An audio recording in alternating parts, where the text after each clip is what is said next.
My name is Isaias Gamboa, and I'm a member of the band Reel to Reel. I don't say former member because I never quit the group. I was first introduced to the group by a guy named Andy Price, whom I met through another guy named Foster Silvers, known from the family singing group The Silvers.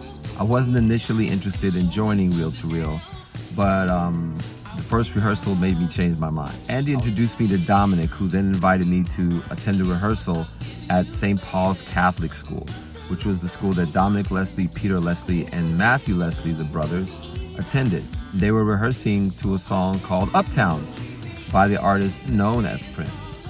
Dominic then asked me to step over to the keyboard and asked to play simple chords, and next thing you know, I was in the group. Unbeknownst to Dominic, Peter, Hammy, and Matthew at the time, I had already met Leon Silvers III at a recording studio after having sold him a Rickenbacker bass guitar that I possessed. The next thing I knew, we were in the studio recording what would become our first demos: Can You Treat Me Like She Does, Don't Keep Me Hanging On, No One's Gonna Love You, Reel to Reel, and Love Me Like This. For the most part, my role in the group was as a keyboardist and background vocalist at the time.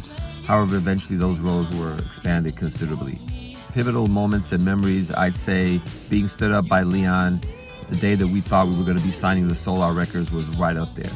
At the time, I think he had essentially promised Dick Griffey, who was the president of Solar Records, that Reel to Reel would be signed to Solar Records, but we come to find out later that he had essentially reneged on that promise and made a deal with Clive Davis, at which point essentially that was the cause of the breakup between Leon Silvers and Solar Records. I always wanted to be a songwriter.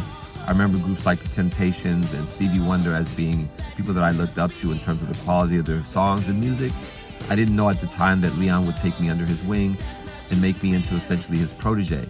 I think being in the studio was the best part for me. Learning how to sing, multi-layered background vocals and understanding arrangement and music production and recording engineering was really why I was there. As far as other pivotal moments, I think it may have been when we made the decision to leave Arista and part ways with Leon Silvers. That was a big deal. After that, we were invited by John McClain to come and record some demos over at A&M Records. That was at the time when he was just starting to develop Janet Jackson. That was quite a leap creatively for me because that was the first time that I was able to express myself musically without Leon, and to also kind of come into our own with regards to our true sound. At some point, you guys will hear some of the music that we recorded during the A&M Records recordings. I think that really was truer to what we were and who we were as a band. I'm pretty excited about getting the group back together. I think that we can create some magic. I think that some magical things have happened since then in all of our lives. We can come up with some music that will be pretty phenomenal. So I'm looking forward to reuniting with the members of the band, and hopefully we'll see what happens at that point. My name is Isaias Gamboa, member for life of Reel to Reel, and I'm looking forward to the next chapter.